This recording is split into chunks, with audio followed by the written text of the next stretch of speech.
اپنی کمائی کا 10% حصہ صدقہ کرنا شروع کر دو تو دولت تمہارے اوپر بارش کی طرح برسے گی۔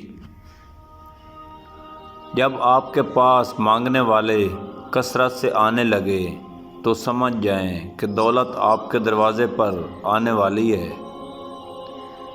اگر آپ دولت مند بننا چاہتے ہیں تو دولت کو اپنے دل اور دماغ سے نکال دیں۔ بار بار چھینک کا آنا اس بات کی علامت ہے کہ دولت تمہارے پاس آنے والی ہے۔ رات کو خواب میں دولت کو دیکھنا بھی خوش بختی کی علامت ہے۔ اگر روٹی کھاتے ہوئے آپ کے دروازے پر سائل آ جائے تو سمجھ جاؤ کہ تم جلد دولت مند بننے والے ہو۔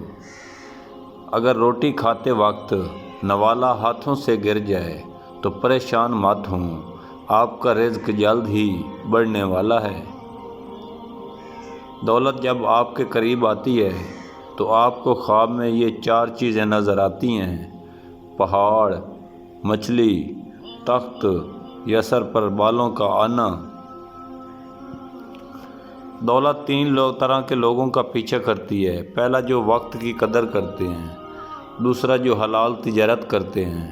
تیسرا، جو دوسروں پر خرچ کرتے ہیں۔ دولت کو اپنے پاس بلانے کے لیے مہمانوں کو اپنے پاس بلایا کرو۔ اگر مفلسی کو ختم کرنا چاہتے ہو تو خود کھانے سے پہلے کسی اور کو کھلانے کی کوشش ضرور کیا کرو۔ 2 چیزیں آپ کو تیزی سے کامیاب کرتی ہیں: پہلی انتھک محنت اور دوسری سچی عبادت۔ وائس آف سدا بہار کملانا۔ پلیز ویڈیو کو لائک کر دیا کریں تاکہ مجھے حوصلہ افزائی ہو۔